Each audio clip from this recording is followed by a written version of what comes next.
right, everybody. Welcome to episode 7. Is it episode 7, Rat?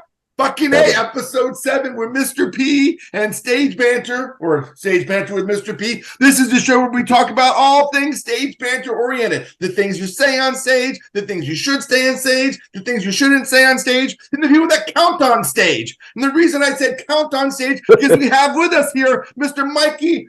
Oh, I can't pronounce your last name. No cool? No show? No Good show? enough.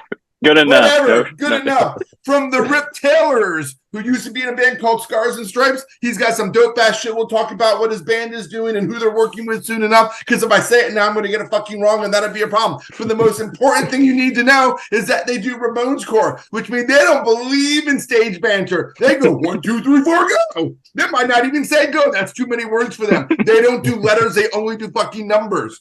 And as usual, I have my wonderful host, Rath from Rath and the Wise Guys, Rath and the Social Infants, No Vacancy Media, and whatever else the fuck he's doing. Did you just drink your beer without any hands? Fuck yeah. Fuck yeah, you did. Well done with your DCxPC koozie. Nicely done. Speaking of which, you'll be getting free ones at Fest. Anyone who goes to Fest this year, I'll be passing out free beer koozies. All right. So, Mikey, how you doing, buddy? Hey, peace and love. I'm great. It is wonderful to see you. And it's even more wonderful to hear you're going to be at Fest this year. So we'll see each other in person, huh? Absolutely. I will be there in person. I am a host this year. Not a host, a promoter. What's that guy that gives money to them? And then I get some sort of like... Sponsor? A sponsor. There you go. There you go. I'm a sponsor. Okay. Yeah. Great. So... Still couldn't buy all that now. But yeah, you know, if things had worked out properly, Mikey's band would be one of the bands I might be advertising in my upcoming Fest ad, but he chose not to work with me. Yeah. You know. He didn't have enough stage banter for my live albums. Yeah. I have a minimum stage banter requirement. Yeah, they wouldn't let us cut ours out. Like, they were like, no, you have to keep that. And I was like, I sound like a fucking idiot. It's essential.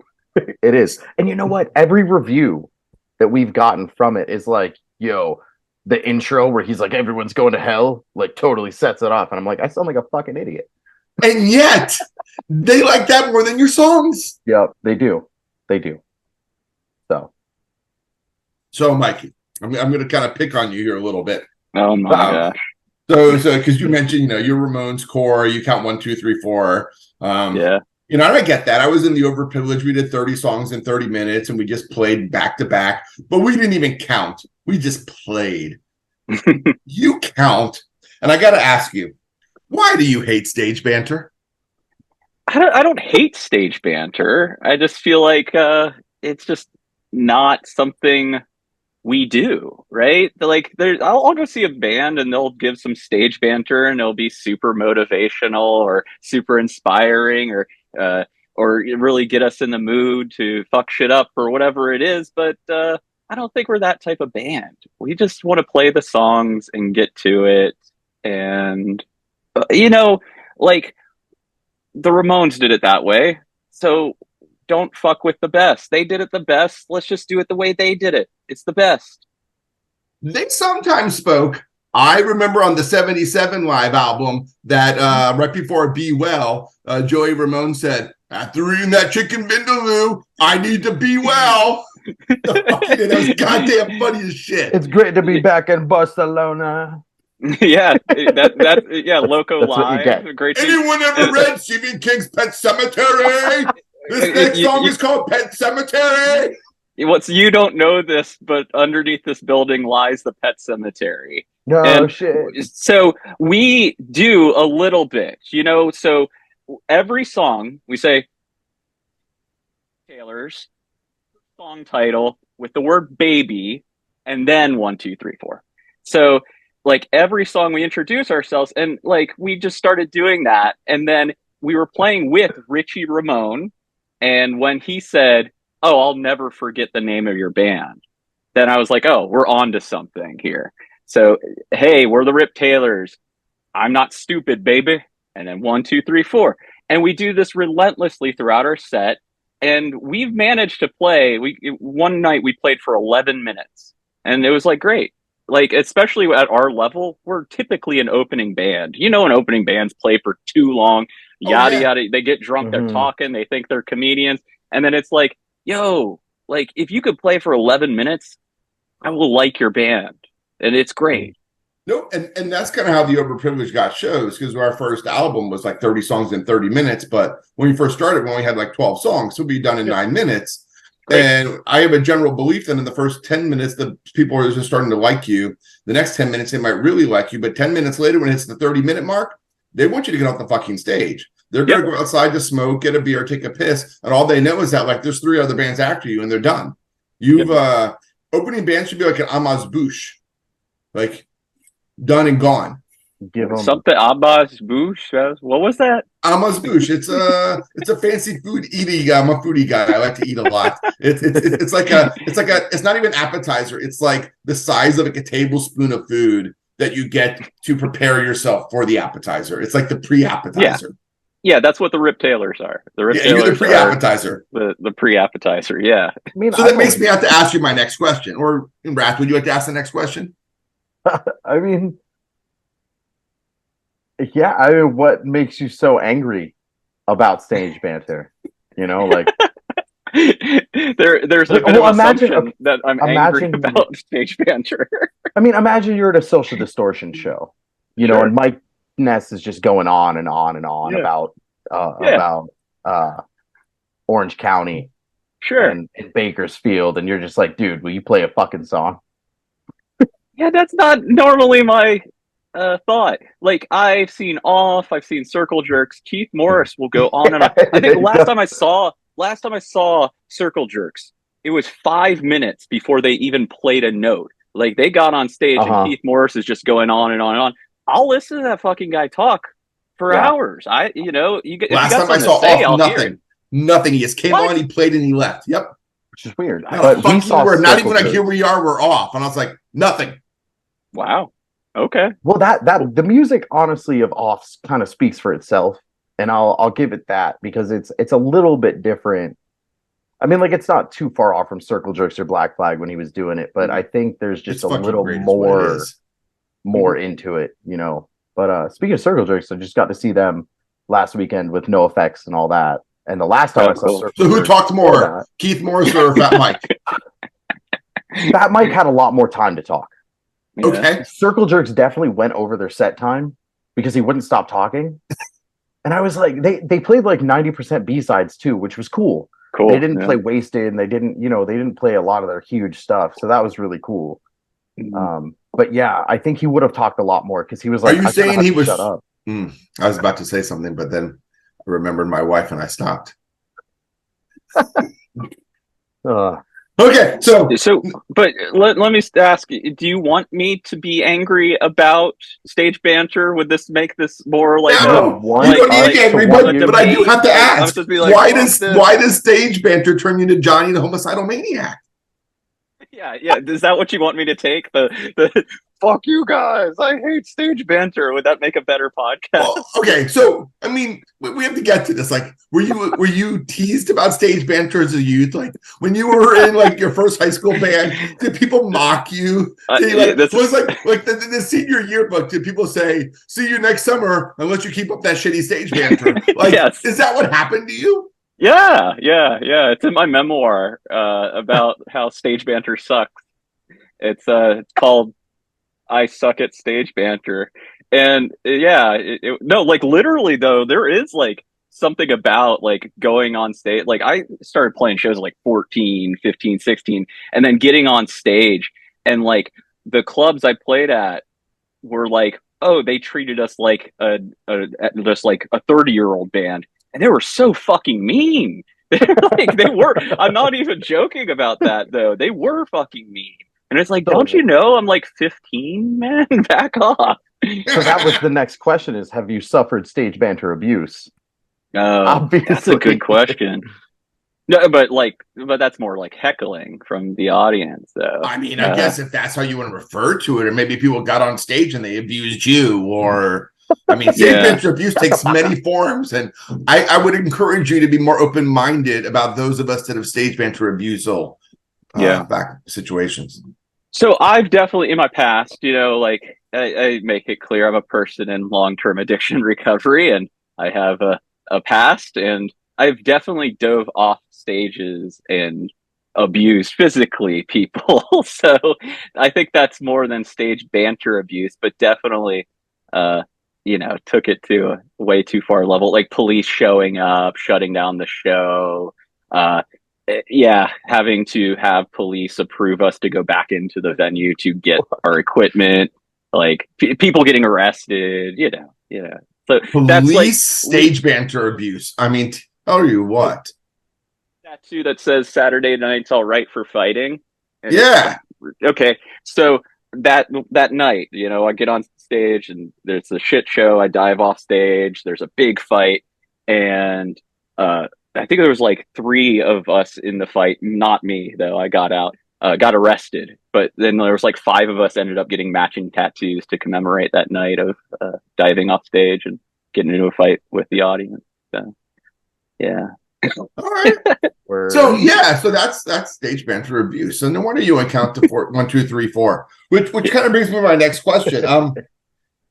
Since you count 1, 2, 3, 4 before every song, do you do that before you sing Happy Birthday? So okay, here's the thing. I'm the singer of the band, and the singer in Ramones Core does not count 1, 2, 3, 4. You have to have your band do it. So it's either the bassist or the drummer. So who does your counting? So the best drummer in Ramones Core, Ryan Sweeney. So Sweet Time Records, Sweet Time Booking. He's a Nashville legend. I got the best drummer in the business. He's the go-to guy to yell 1, 2, 3, 4, and he's a very appropriate guy to do it because, man, he gets Ramones Core. Like when I first started this band, like I just did it, like recorded demos and this and that, and I was like looking for a band, and I remember I was getting tattooed, and I was talking to the guy tattooing me about how much I love the Ramones and I really want to get this Ramones Core band going, and he's like, "Oh, you must know Ryan Sweeney then." And I was like, "No, don't know the guy." Met him. He has a Ramones podcast. He plays in Ramones tribute band. And then we got together and I started like playing the guitar, checking my equipment and stuff like that. And I started playing just the chords to I Won't Let It Happen, which is like a deep cut on Mondo Bizarro, 80s. Yep. I love Mondo Bizarro. Yeah, great album. And he was like, "Oh yeah, I won't let it happen." It was like, what the hell? This is perfect. And that was like 8 years ago. So me and him broed up real quickly. There was a guy like that in Baltimore, Matt. He played for the Gamma Rays and the Heroin Addicts, totally Ramones Core, had the wrist action thing going. Yep. I played in a Ramones Core, queercore band. No, not like Queers Core, not like queercore, like the Queers. And it's called The Abducted, and I was not good at it. I'm way too much of a hardcore drummer. They really wanted someone that just played the Ramones Core style. Wasn't it? Yeah, but it's all good. So let me ask you, why do you hate notes on the hi-hat? Why are you so angry about the Ramones Core beat? You don't get to question me. I don't hate it. I just can't do it. They elude me. It is fucking hard, isn't it? It's fucking hard. At the end of the Ramones movie, I have on DVD, like the one that came out like 20 years or whatever. Marky Ramone's like, "Yeah, I can do this. Anyone can." And he's like, "How many of you can do this?" I'm like, not me." Dude, it's exhausting. People hear the Ramones, they're like, "Oh, that's so easy," but to play that drum beat, to play the downstrokes on the guitar, it's hard. It's hard. It's a very physical style. Have you thought maybe you need to become a 4-piece though, so that each of you could take turns counting 1, 2, 3, 4? Because maybe it's too much for your drummer. Yeah. Like Yeah. I'm just saying. That thought keeps me up at night. I'm like, man, maybe I should be a 4-piece. So just so we can count divide up the numbers. Like, wouldn't that be amazing? Yes, because you can start off the 1, so you're the singer, so it would still give you time to catch your breath to dive into the song. You go 1, 2, 3, 4. I like how you're like trying to sell me on this. That look you gave, you're like, it's a brilliant idea. But you can make the audience the 4. That could be your thing, where you shout 1, 2, 3, and then you go to them and they do the 4, and then you start playing. What about fucking crowd interaction? God damn, that'd be amazing. Yeah, it's too much. It's too much. Scott's new band is forming bands on gimmicks. On counting. Yes. Do you have a question you'd like to ask, Steve? Oh, RATH, I mean. I definitely have a question you want me to ask. So, counting 1, 2, 3, 4 into happy birthday, do you get mad on like New Year's when people are counting down like 4, 3, 2, 1? I like every question you ask is about me being like this bitter, angry ball of rage. Yes, I'm supposed to say yes, right? Yeah. Yes, I'm so upset at them. Actually, I just can't go out on New Year's because I'm afraid what I might do as they're counting down. Right? Look, that's the answer I'm supposed to give. Come back. I got sunburn this weekend and I'm all red again. I'm taking the angry ball of rage approach. Yes. I can't stand that. I literally told RATH, I was like, dude, this guy is one of the sweetest, kindest people I know. So we're going to focus purely on his rage. I'm slowly learning. Thank you for saying that, but I'm slowly learning to be a bitter asshole as we go. By the end of it, I'm just going to be a total jerk. Working on it. We were like, wait, what do you have against 5? Like, why won't you count to 5? This isn't fucking jazz. So man. There's this time signature called 4/4 that most of all, if not all, of rock and roll is played in. But you could do 1, 2, 3, 4, 5, high five each other, and then start playing. My God, dude. Reinventing the wheel here. I'm a goddamn genius. That just came off the top of my fucking head. Dude, how did you think of that? This dude doesn't I just smoke said pot. Genius. I don't know how he comes up with it. Oh, cracking up, man. Cracking up. I miss you. It's good seeing you. It's good hanging out with you. I miss you too. Yeah. I was a little shocked that when we started talking, you didn't count it in. Oh, yeah. Yeah, my bad. I figured you like small talk. We were like, hey, how's it going? Like 1, 2, 3, 4. The weather's really nice. Like, have to count in everything I do. You're really like pummeling this joke, aren't you? You're like taking it all it's worth. That my band counts our songs in. I can't help it. Like, I'm like, normally most bands have stage banter. Like we did the Boll Weevils that had stuff, but you only have counting. So I was like, I'm just fine. You told me you only count. Let's talk about fucking counting. I mean, I could go over the fact that you call everybody baby and how that infantilizes people. Yeah. Oh, definitely. It's definitely, terrible. I did think about that. I did actually was like trying to be sensitive to that. It's like, oh no, I'm taking myself too seriously. I could say baby. Yeah, which makes me think about pillow talk, where you say baby. Do you count 1, 2, 3, 4 before your pillow talk too? Is that like before or just go? You're 1, 2, 3, 4 it's the 1, 2, 3, 4 play. It's worth. 1, 2, 3, 4 play. That just came out of my head. Yeah, that is a song. 1, 2, 3, 4 play. Done. Dude, I think Scott. He tells everyone he was a middle school teacher, but I think he was just a permanent middle school student. That's why you're so good at being a middle school teacher.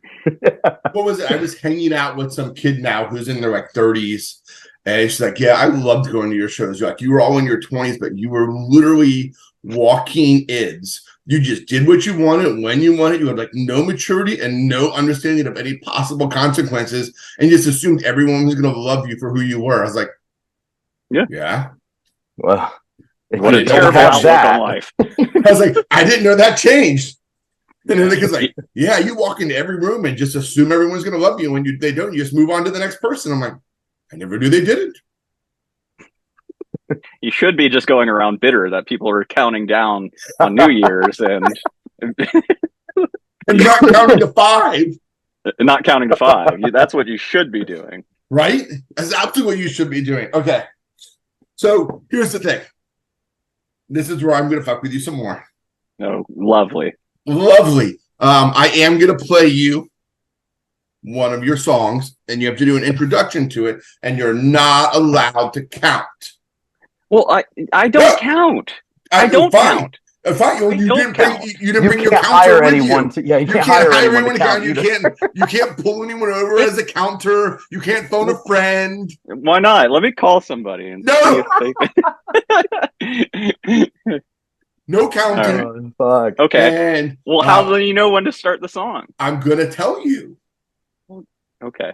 I'm gonna tell you that I'm gonna play a 15-second countdown. That's right, a countdown. 15. 15. Okay, 15, not 4. yeah, just to piss you off. No, I'm not gonna 4. be so mad. I'm I'm gonna be so mad by the end. At the end of the 15, you have to go on like a 30-second spiel about your song, as if you're introducing. Yeah, you gotta like talk to the audience. You gotta tell them. Yeah, you have to. That's the rules. Okay. You don't have a choice. And you can't count. No numbers allowed. So no, but I can like I said, I do introduce my band and every song before we play. So no mentioning your band's name, no mentioning counting, and no mentioning baby. This may take a couple tries, but No, you get one try. I'm learning because I don't want to be. I don't want to reveal how bitter and rageful I am on the inside. So I'm afraid I may, go too far. But let's give it a shot. If you go too far, RATH can edit it out or, triple it over with multiple vocals. Layer it. Yeah. All right. So I'm going to tell you the name of the song, and then I'm going to start the countdown. So that means you'll have 15 seconds, and then you've got to for 30 seconds, and I'm going to time you for 30 seconds. You've just got to talk, and then when your 30 seconds are up, I'll just hit play on the song, and then everyone gets to hear how awesome your band is. Okay. Can you handle that? Deal. All right. So the name of your song is "I'm Not the One." It's even a fucking number in it. You can't use the title of your song either. The number in your song. There's a lot of rules. There's a lot of rules here.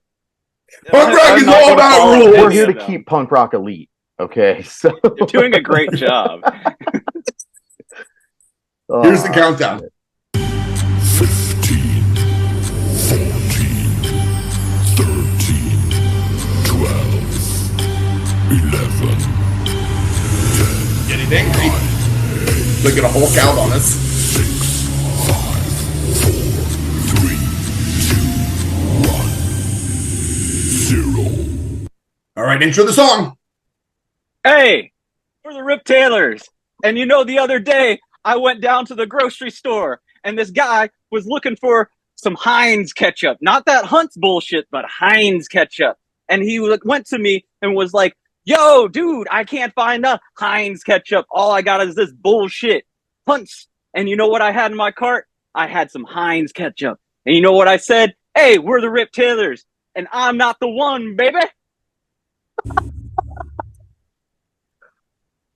I'm impressed. All right, here it comes. Any second now. My time is a little off. Any moment. There it is. Your brain is empty and your life is a mess. You quit your job, now you're high on stress. Too many problems got you running around. Your paranoia's got my brain upside down. And you know, I know. Left, right, up or down, you got a place to go. I'm not the one. So stop your screaming and crying. I'm not the one to take your pain away. I'll never be the hero you've been waiting for. And now I know you're not the one for me. All right. I like how the story totally matched up with the song too, because you're like, I'm not giving this guy my Heinz fucking ketchup. You go find your own. I'm not your hero, buddy. Dude, Hunt's is crap, isn't it? Crap. You got to get that Heinz. I hate all ketchup. It's way too sweet for me. Yeah. What, are you mustard It can person? save a crappy French fry for sure. So I used to love mustard, and I'm still able to enjoy it. I mean, I went to Paris, and I went to a mustard bar, and filled multiple little jars of mustards, and $75. Pandemic hit. When I got COVID, two things. One, water tasted like sulfur, really sucked to brush my teeth and shower. Mm-hmm. And mustard tasted like dick ass. Mm-hmm. And my wife's like, maybe you're just tasting it for the first time. I was like, shut up. No, everything, when I got COVID, dude, everything just tasted like but it lasted Smelled for and like 2 tasted like years. garbage. Like I'm only just now able to start eating mustard again. Water has gotten much better right away, but mustard has lingered as a problem. So can I abruptly cut into this mustard talk and promote my band a little bit? So Fine. that song, "I'm Not the One." I love it. We have a video coming out soon for it, and in the video, Phil Hill from the legendary Teen Idols plays a clown in it. And he plays this drunk clown, and we're like playing at this like birthday party. He comes and like destroys it. And so Phil Hill, Teen Idols, talk about Ramones core legend. Absolutely. Like, he like, it's like a childhood dream of mine that like my hero is playing a fucking drunk clown in our video. And so this song will be released 2024 on a split on Idle Time Records, which is owned by Phil Hill from the Teen Idols. And that song was mixed and mastered by Mike Kennedy from All American Rejects as well. So I'm dropping so many fucking names right now. Yeah, you are. My dog was howling. My dog was so excited by your name dropping. He started howling. I don't know if you can hear that. It was amazing. Well, your split is with one of our last guests, correct? What's if that? I read that right? The split is with one of our last guests. We're kind of in the air on who's going to be on the split. So if you're listening right now and you're in like a really big band and you're like, I would love to be on a split with the Rip Taylors. Like, well, not like huge, but I mean, my band might be interested, but I guess I'm not big enough for you. First, you don't want to be on the label. Now you don't want to put out a split with my band. So another thing is, well, yeah, like it was the wildest thing. Did I ever tell you the story about how we ended up not releasing on your label? Like, I mean, through Facebook Messenger, yes. Okay, well, I feel it's a worthy enough story. So like we had this full length kind of put together. Like even this band was like kind of not a real band for years. Like I think I told you it was like my therapist when I was like going through a depressed period. My therapist, who is also a punk rocker, was like, "Yo, you should just start a band." And that's why everyone starts a band, right? Answer to everything.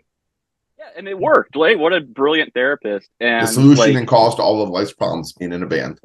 Exactly. And so, I started this band as like a bowling league, not really wanting to do anything. And then, just out of nowhere, Phil from the Teen Idols texted me and was like, "Hey, man, let's sign your band." And this was like at 10:30 at night, just out of nowhere. Holy shit! And he wants to do it like all traditional, sign the contracts and everything. So we signed the contracts and everything. And like, we spent the rest of the night talking about old shows. Like, he totally remembers. Like, I saw him when I was 15 at Sluggo's in Pensacola, Florida, and he remembers all the details about it. Saw him when I was 16 years old at the Java Pit in Fort Walton Beach, Florida. Remembers all of it. He told me the story about how he would put his leather jacket in the beer cooler. And at that show, that was like, there was like sweat all on the floor, and Guttermouth was playing too. And like sweat everywhere. And he was like wearing a leather jacket at it because it was cold, because he just got it out of the beer cooler. So that's a Ramones core secret, to put your leather jacket in the beer cooler so you look cool by the time you get on stage, and you feel cool by the time you get on stage. I like that. Good to know. I was like, I've never worn a leather jacket on stage. I have one, but I would be chagrined to do so. God, 11 years ago, I did. Huge mistake. It was bad. It was a big, heavy, like actual biker jacket. It was just not like, holy shit. So yeah, yes. I don't know if we cued in the listeners that I rejected you with your offer to release one of our albums, and went with one of my childhood heroes. But there's still the future. Let am I not one of your childhood heroes? No, you're one of my adult heroes. I met you when I was like in my late 30s. So, but yes, I figured we'd just work together eventually anyway. So yeah, thank you. I took no insult whatsoever. So my attack upon your person, at least the one related to not signing with my labels, as opposed to your anti words and only number focusing. The other attack is false. I do disparage you for being number focused. You were bringing it right back to that joke, aren't you? I like to beat a dead horse. I almost got to talk about my band, and you're like going right back to the fucking 1, 2, 3, 4. This is not an interview about your band. We don't talk about band stuff. We don't promote band songs or their albums. There are other podcasts for that. Speaking of which, it's time for another game. Oh boy. Oh god. It doesn't have to do with counting. It does not have to do with counting. Fuck yes. Oh, it God has to bless do you. with your knowledge of music. Oh god. Okay. I'm going to play you some stage banter, and you got to figure out the band that it is. Okay. All right. Okay. Are I'm they gonna play it Ramones for core you. bands? I would say that there is a heavy Ramones core aspect to the band. Okay. All right. Is that sufficient? Sure. All right, here it comes. It's coming up. I did a delay in there. Yes, this is a Dee Dee song. It's one of my favorites. Very obscure, you know. And it's called In the Garden of Serenity. Oh fuck. I thought you were going to have me guess the song. I No. was so close. It was all, the Garden of Serenity was so close. Okay, so what album? No, what band? That's the fucking Ramones. Okay. It's not the Ramones. Oh, okay. So then where would Joey be playing a Dee Dee song? Oh, it's the Independents. There you go. Yeah! Yeah. I knew you could do it. Yeah, it's the Independents. Yeah. Yeah, Nice. yeah. See, I was like, come on now. Yeah. I'm having The faith in you. Independents. Shout out to the Independents, right? Oh, love that band. What a great band. They slept in that room right over there when I first moved to Nashville, and they were like great buds, and you know, it's good to have old friends come visit you when they go on tour. So, Well, yeah. I should be in Nashville for the National Conference for Social Studies in November. So if you want to let me sleep at your place instead of me having to pay for a hotel, I'll let you do that. yeah. I wish I'd met you there. Or if you just want to go out with me and watch me drink beers afterwards, you can do that as well. That's one of my favorite pastimes, to watch my friends drink beer. We just played the Cobra in July. Oh, that was pretty shit. cool. So yeah, got on one of them no mundane Mondays. Oh, speaking of the Cobra, this is me trying to promote my band. We are playing the Cobra October 22nd with the Queers. So if you are in the Nashville area, come see the Rip Taylors with the Queers at the Cobra October 22nd. 1, 2, 3, Sunday 4. night. 1, 2, 3, 4. 1, 2, 3, Plenty 4, of go. counting. Plenty of counting. Plenty. So much counting.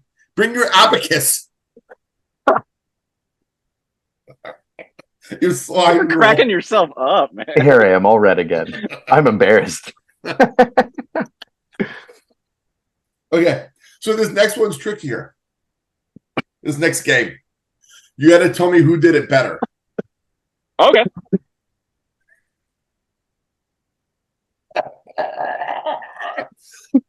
Okay, are you ready? Put the cringe Joy is away. contagious. I just want you to know I'm laughing because you're laughing so much, not because of your jokes. Oh, my jokes are so fucking good. 1, 2, 3, 4. Here it comes. 1, 2, 3, 4. 1, 2, 3, 4. Okay. Well, that's CJ. Oh, that's Dee Dee. Look at you. Oh, fuck, man. You're going to make me Look at pick you between recognize. CJ Well done and recognizing. He So- is a Ramones core guy. But, yeah. Okay, so CJ, I even put them in out of order, like time wise. you can see, I think it's backwards, right? All right, yeah. CJ Ramon. Oh, that's straight Yeah. up. That's awesome. Yeah, I got him to sign me one evening. I was with JPEG.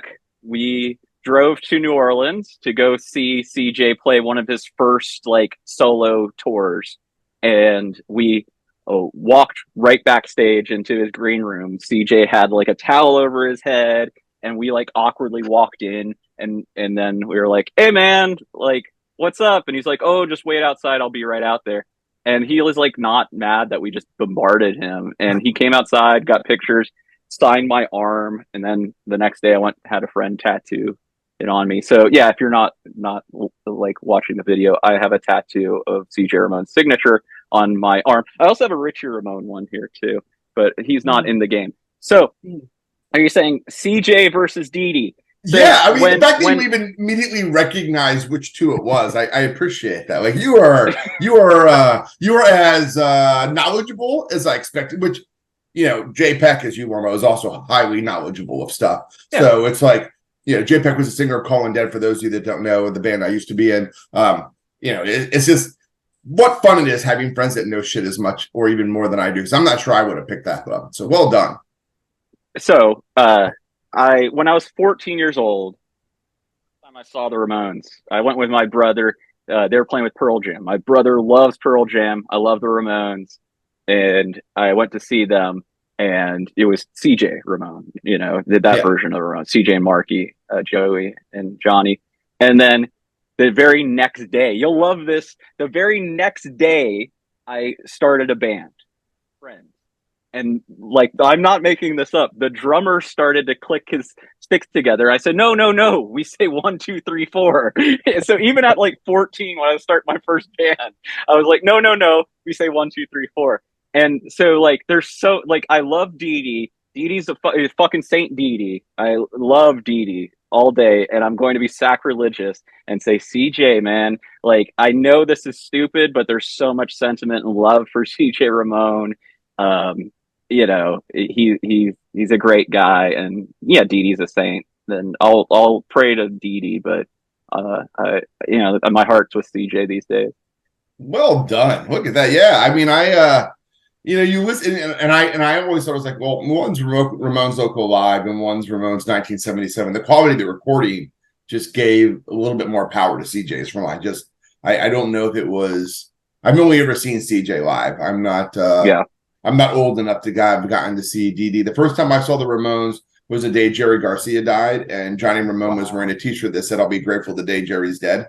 With Jerry hanging from a tree, so that was pretty funny. Johnny was not a saint.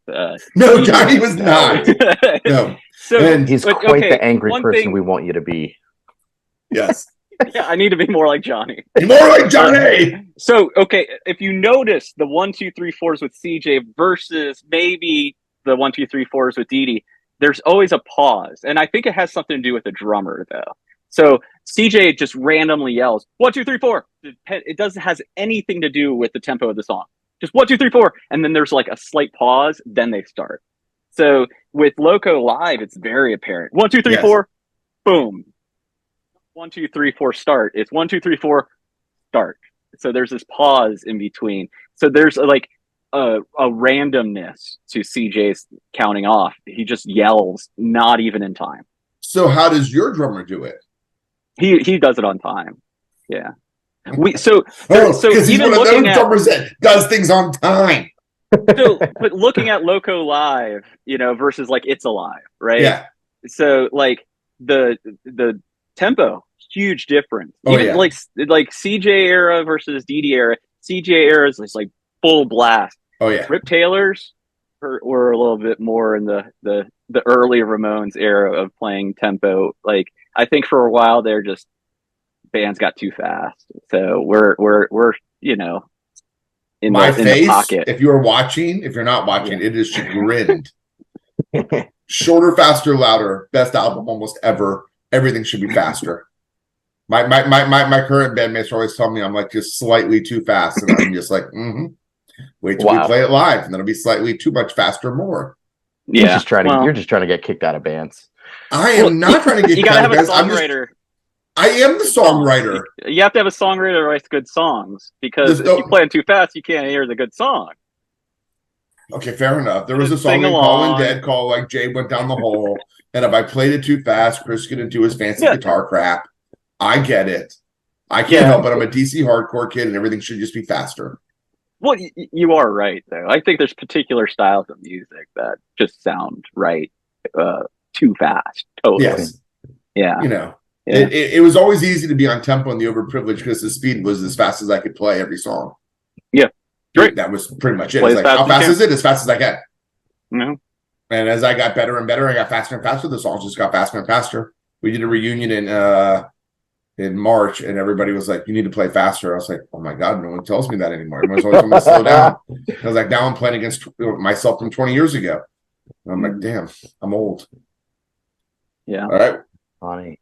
Which gives us to our next segment, which is fuck yeah, fuck no. Oh, yeah, I know this one. I know, You know this one. Okay. But I had different questions. No. I had different Fuck questions. No. So, Different questions. middle finger, fuck no. And Uh-huh. fuck yeah, you can either do fist or you can do double Jazz horns, whatever hands. you prefer. Jazz hands. Metal Jazz hands work. horns. Metal I'm not as We're tough. not allowed anymore. Yeah. Hey, All right. these aren't spirit fingers. These Spirit are spirit fingers. Spirit fingers, jazz hands. So I'm a group therapist these days, and I very much bring the spirit fingers and jazz hands into my group therapy. So this is the spirit fingers. These are jazz hands. Yeah, thanks for finding the difference. I had to update these questions. I've asked a lot of the same questions in previous episodes, so I came up with some new ones of things that irritate me or don't irritate me. Maybe I love them because it's fuck yeah, fuck no.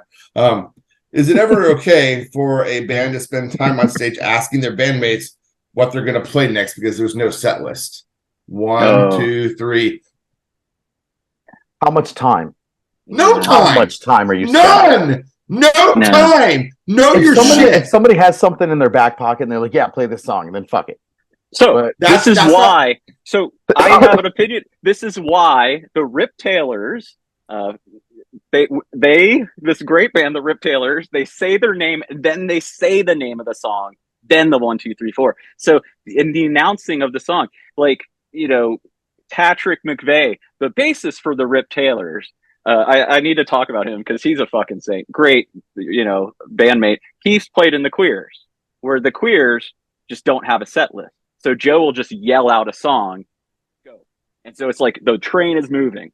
So I think it's good to have one person be kind of in charge of the set and maybe have some set lists written. Because I know I have gone off set list and, Patrick and Ryan behind me just follow. And it's just like, let's roll with it. So let's not discuss it. You can't go off set list. Like Fugazi doesn't have a set list. They just kind of feel and go into the next thing. What I mean is literally like, let's pretend the three of us are a band and we're all done. And I'm like, hey, Rath, what are we playing next? And then Rath goes, I don't know. Mikey, what are we playing? He's like, do you guys want to do this? And I go, no, I don't want to do that. And we spend like 15 seconds having like a cool team beat about what we're going to play next. Who's in charge? If you have a wild card, let them be in charge. If you have a wild card and they always have something, then you could turn that into a shtick, I guess. Be like, oh no, what are we gonna play? And my bass is like stiffed. I'm like, all right, fuck it, then let's go. But if you can't pull that off, then it's definitely it's a crowd killer. Yeah, like if you're able to just do it like Joe Queer does, or you're able to just ask one person, they respond, and you go. But I mean, we're talking an extended, like, I don't know. And like they spend 15 seconds during a set is like 1,000 years. Yeah, totally. A long time. I mean, that's like half of a song. Yep. For some bands. Yeah. So, okay, so this next one, hey, I feel like it's a personal attack, but I didn't mean it as such. Is it about counting? No, not yet. Is it ever okay for a band to announce their name and their song title every fucking song? Yes. I'm cool with it. It is the fuck yes. It's the appropriate thing to say your band name, the name of the song, baby. 2, 3, 4. It is the most effective way to let people know what they're getting into. It's like, like a content warning. It's kind of nice to have. You prepare for this. I have my own band names the song before we start every set. So, what is that? My own band says the name of the song before every set. Yeah, it's awesome. The Misfits do it. The Queers do it. Ramones do it enough. Oh, right? so just because you just got to follow everyone else, I would say like Lemmings, but Lemmings don't actually follow things off the cliffs. That's a myth. And I don't believe in perpetuating myths. Like that you have to say your song title for every song. Yes. Yeah. No, I have a gig next weekend and I'm gonna do that. Band every name, song 1, 2, 3, go. Yeah, every song. Oh yeah, are you gonna do 1, 2, 3, go? Because my next question is it okay to say wait, you said 1, 2, 3, go? Is it okay to say 1, 2, 3, go? That was my next question. Instead of 4, can you say 1, 2, 3, go? Oh wow. Yeah. Yeah, right? Are you sure? Are we playing this? Is this fuck no fuck yes? Yes, it's fuck yes. That was the next question. That was my next question. He just jumped right into it. He's going to do it. Yeah. I would boycott his show. I love variations. You'll hear Dee Dee do it in German sometimes. You could just, go for, whatever it is. What about 1, 2, fuck you? That's my favorite. I do that all the time. So. Well, that's not nice. 1, 2, thank you. 1, 2, thank you. 1, 2, I appreciate you. Fuck yeah, I'm doing that. 1, 2, appreciate you. Did he just? What did he say? I love you. 1, 2, love you. He loves us. I like that. 1, 2, love you. 1, 2, thank you. Yeah. Well, 1, 2, fuck you. Like change it for everyone. You go to a different, like blank you. I've been in a band for 3 years, and my drummers, we've had, I want to say 4 drummers at this point for any certain amount of time. None of them let us do 1, 2, 3, 4 because they don't have monitors. So they're like, I can't hear you. We'll fuck it up anyway. And I'm like, so I want to do it. You just got to be loud enough that they can hear you. Yeah. I mean, you're on stage. You've seen me. I'm loud, dude. I don't know. Even without microphones, if you scream 1, 2, 3, 4, I should be able to hear you on stage. As long as you don't go 1, 2, 3, 4. Which I'm going to do that now. It's not like that 1, 2, was 3, 4 sexy. pillow talk. That was sexy. 1, 2, 3, 4 play. Okay, so that needs to be your next EP. I swear, returning man. back. It's all going to be sexy songs. It's going to be 1, 2, sexy. And a new baby boom is about to happen. See, it's not 1, 2, baby. Fuck you isn't a bad thing. It's just like we're gonna. I'm letting you know. 1, 2, screw you.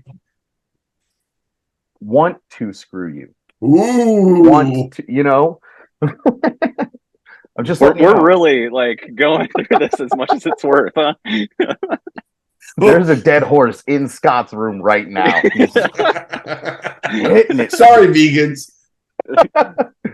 It was natural causes. We're gonna go to the other extreme. Is it ever okay to just say absolutely nothing? You get on stage, you play, and other than your lyrics, you don't say a fucking word. Are we 1, 2, 3 or 1, 2, 3, fuck 1, 2, 4. 1, 2, 3, fuck yeah. Yeah, fuck yeah. Totally. I haven't seen bands do that very often, but when I do, I'm like, all right. There's Don't even announce your band name. You just get up, you play, you leave. No thank you, no nothing. Just that Against Me live album. I can't remember the name of it or anything. They have a couple of them out, so yeah, it's just playing, and I love that. Yeah. As opposed to 15. Sorry, 15. One day I'm going to stop beating the dead horse at 15, but those 15-minute soliloquies, those monologues, it's like I'm in a Les Miserables play or something like that.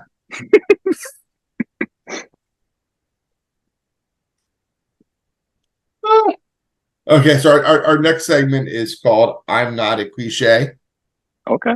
I got to play the intro music. The X-ray specs, huh? Oh, yeah. So you're just going to call me out, huh? They out my say, song. Cliche.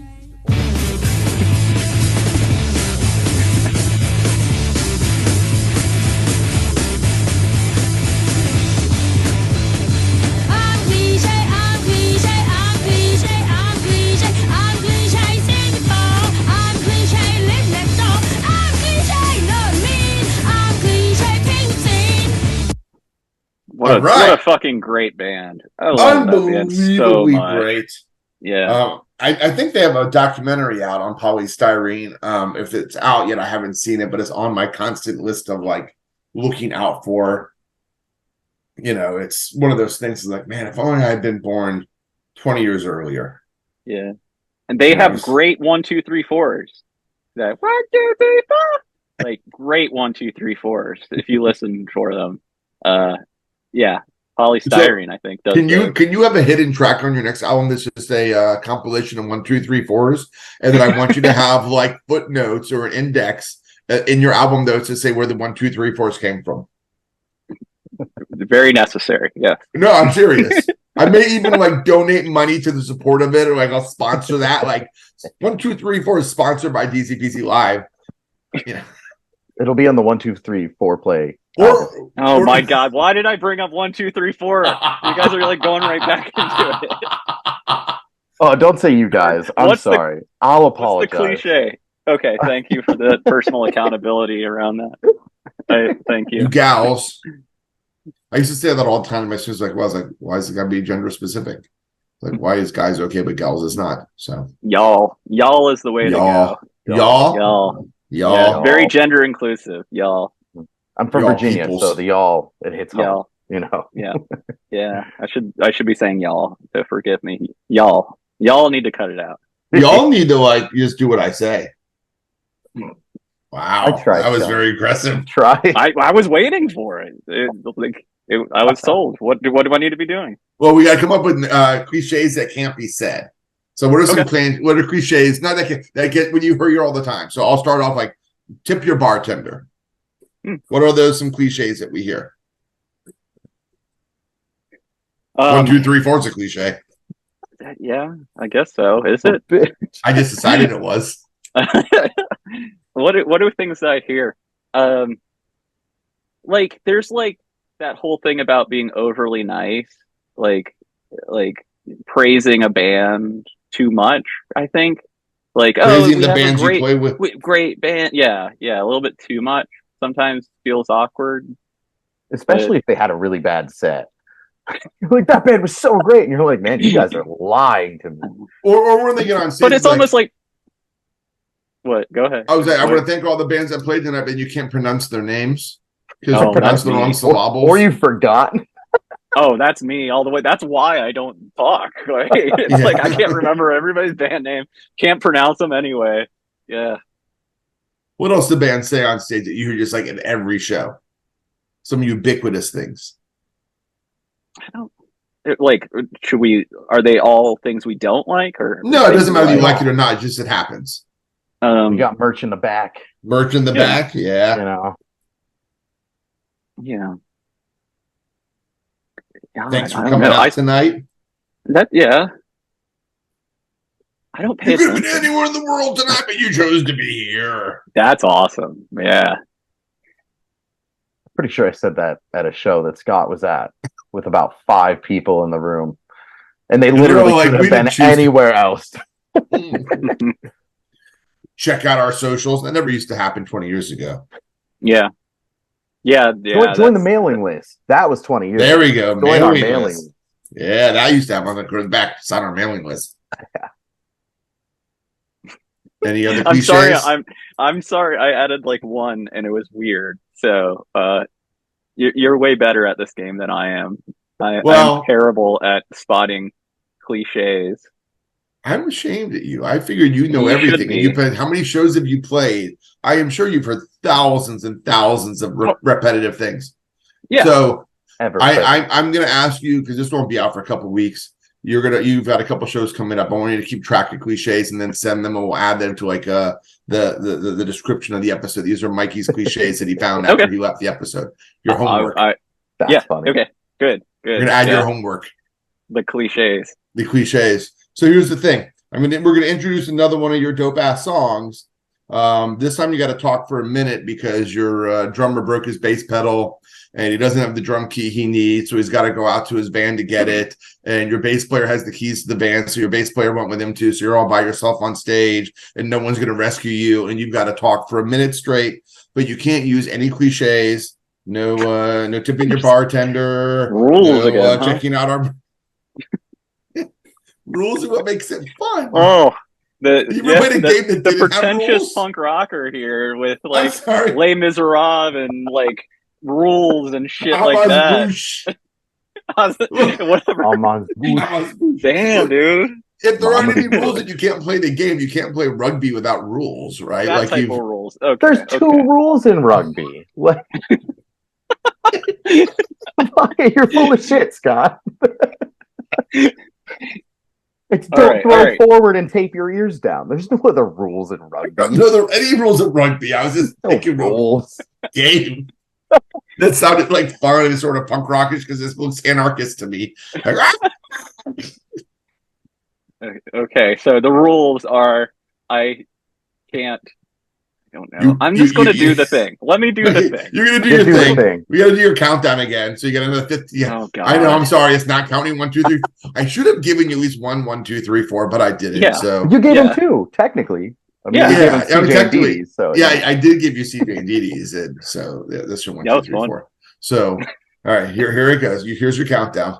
Oh, and the name of the song is "I'm a Fucking Delight."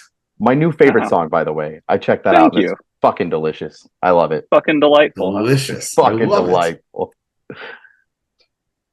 15, 14, 13, 12, 11, 10, 9, 8, 7, 6, 5, 4, 3, 2, 1, 0.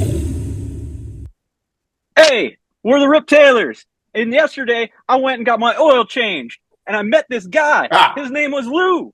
And you know what Lou said to me? He says, "You are so nice." And I said, "You swear? You say I'm nice? And fuck you. I'm a fucking delight, baby." You got to go on. You got like minute worth of stuff here. Like, you got another like 40 seconds. Okay, so then, me and Lou, we actually like bonded and broed up. So like we went and had coffee, and I learned a lot from Lou. Really, like when you really get to know somebody, you get to know their heart, and like he just brought his heart with him, and I learned a lot. Like because he's like from like the Northeast, and I never spent much time in the Northeast, and so like I come from the South, and it was like these two guys from two different completely areas coming together and just having a great time. So shout out to Lou. Thanks for the oil change. I appreciate you, brother. Till next time. That's perfect. That was 1 minute. All right. Okay, great. Oh my god. That like do you write Song up. tell me please you write I'm a books fucking like delight. that. I'm a fucking delight. I'm a fucking delight. And everybody loves me because I'm a fucking delight.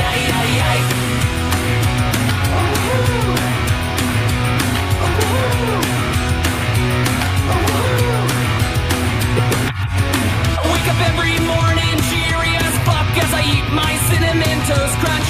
As I leave for work, all the neighbors blow kisses at me and yell, "Hi, I'm a fucking delight." Yeah, that was just. Thank you. Oh my god. Countdown. Fuck, what's this game? I was not prepared.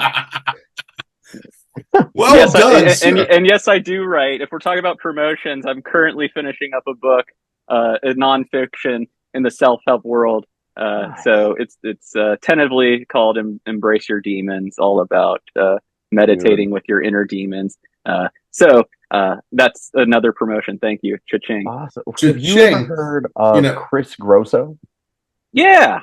Love that guy. Another, he writes about very similar subjects, obviously, but yeah, just that was the first thing. Yeah, indie spiritualist. Yeah, yes. Yeah, and yeah. He's got a Dead Setting on one Living coming out. Yep, that was his last one, and then he's got a brand new one coming out that he's doing the review kind of tour with. So, yeah, that's really cool. I'm very much looking forward to your book, man. Like, hell yeah. Definitely my world. And there's a bunch of us punk rockers like Miguel from Teenage Bottle Rocket, who we'll be playing with on October 21st at Reggie's Rock Club in Chicago, Illinois. Come see the Rip Taylors with Teenage Bottle Rocket. But Miguel from Teenage Bottle Rocket, we're boys. He writes in that kind of world too. I Want to Be Well is one of his books. Shout out to Ramon's Core there about my meditation wife just finished, and stuff like that. She's just finishing a capstone course on compassion from Stanford. Yeah. So she's working on a whole project. We're talking about how, moving from empathy to compassion, and how empathy is where you feel it, but compassion is where you take productive action, natural support of helping the person instead of just dwelling and feeling the same pain that doesn't necessarily help them or you. So it's very interesting. So that's maybe. Cool. So Scott, a quick question for you. Have you ever gotten to open for Richie Ramone? No, but my wife opened for Marky Ramone, and when Marky Ramone played with the Misfits. Oh, whatever. Me and Mikey here are part of an exclusive club now that you're not in. Ha. So much for compassion. Fuck you, pal. Yeah. Well, I can't wait to see the Rip Taylors go to Europe, because when I was in Europe, they make you play for hours straight. And if you try and play for an hour straight without any stage banter, you're going to be exhausted. On it. I got to work on it. You're gonna have to work on it because they don't allow for any less than an hour. We'd be like, look, our first album is 30 songs in 30 minutes, or the next one's like 17 songs in 22 minutes. We don't have an hour. Like, can we play songs twice? They're like, no, don't do your songs twice. Who wants to watch a band for an hour? Germany. Oh God. Germany. They must have bad TV or something. No such thing as bad TV, only bad viewers. They don't have any sense of humor either, so that's a fun one. Nothing. Yeah, I got a few German friends, and it's in there. It's there. It's just you've got to really. It's a little depressed. Is about all. There's just deep depression in like German everything. Even techno, or they're funny. I just don't get it. So. The closest thing I got to getting a German joke is one of The Simpsons when there were some Germans showed up and then they were like everywhere they were doing to Bart or Homeland and they said we must go to see Kraftwerk. And I was like that made me laugh because they mentioned Kraftwerk. Like I was like, oh, the Germans. I would have laughed more if it was Einstein Neubauten, but I'll take Kraftwerk. So, are there more games? I'm having. No, that was all. That was all the games. Oh, all the rules are done. Oh. Speaking of the oil change thing, one last thing I wanted to say is that's one of my like go-to banters when there's something going wrong or I can't think of anything. When was your last oil change? When was your last oil change? Do you know? Always trying to put out some sort of You should nerve-wracking. I mean, I do my oils regularly. I get synthetic oil changes every 4,000 miles. 13,000 miles before I went on tour. No, who does that? In July. Oh, who does that? Me, my what kind of monster are you? Are you at least adding fresh oil? So upset right now. So your car hates you. I drive a Prius. I'm a punk rocker that drives a Prius, and the Prius oil, for some reason, costs a lot. So I try to not change my oil. You're just going to call your engine to seize, right? Like your cylinders. I don't not do it ever. I just try to elongate it as much as possible. I hear that. I've just known at least friends in high school that were incapable of knowing that they had to do that, and then their car like literally blew up on them. I was like, well, this is you neither changed your oil nor did you even add fresh oil as it was running. Oh, you know what sucks about? I have a car that you can't change the oil from the top. You have to like lift it, and so that's where I really can't even do it myself. It's ridiculous. I got a guy. I haven't guy. changed my own oil since high school. Yeah, talk to Lou. Lou's a good guy. Lou knows. Lou knows about changing oil. Yeah, different Lou, not Uncle Lou. Different Lou. The world famous Uncle Lou, though. Uncle Lou's oil change. Does everything else there. It's a quick lube stop. It definitely is. So we change your opinion on stage banter? Or are you going to say some more words? What new ideas did you learn from this? What is your reflection? Ooh. Oh, yeah, that's reflect a good on question. What you learned. Yeah, reflect on the conversation. What is your big takeaway? Well, currently it's like, oh man, that's like the question you ask when it's like the end. So yeah, I'm kind of like, kind of bummed. It was great seeing you. It was great meeting you.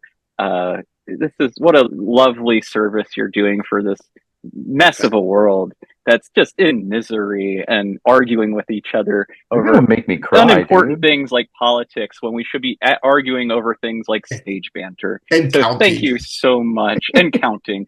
This is really what the world needs now. Thank you, sir. That is so kind. So much. And I do mean there is some joking there, but I do mean that in the sincerest way. Like when I talked about why I got into this band, it's because like my mind's a fucking mess, man. So it's like punk rock, really. It saved my life. Made the best friends in the fucking planet. And the people that, like, I'll probably know the two of you for the rest of my fucking life, even though we don't live in the same area. We'll see each other at fest. We'll see each other at the show. When I'm coming through your town, you're coming through my town. And so I guess that's my takeaway is like, it's fucking great seeing you, Aww. So thanks for having me on. Yeah, that was some good stage banter right there. Maybe I should just talk more, huh? You got kind things to say. Yeah, the world could hear that kindness.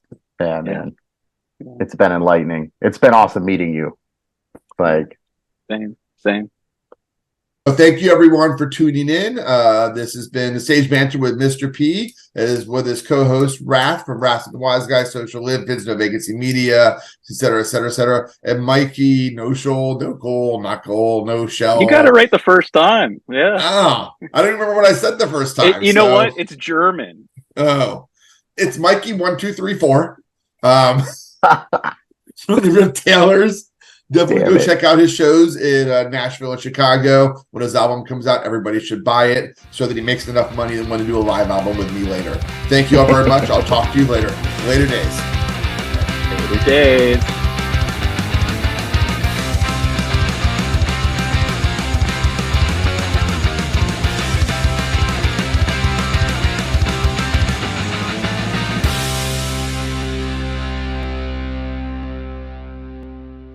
So, like, even this morning, I listened to the Green Day. They released it on Spotify. The Green Day Woodstock. There are tricks I do. We didn't get into like during the breaks. You know, like Green Day did with like whatever it is, Paper Lanterns, or Bruce Springsteen does. Like during the drum breaks, I will engage with the audience.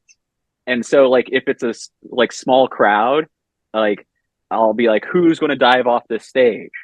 You know, and then somebody dives off the stage, and that means everybody has to come up to the front.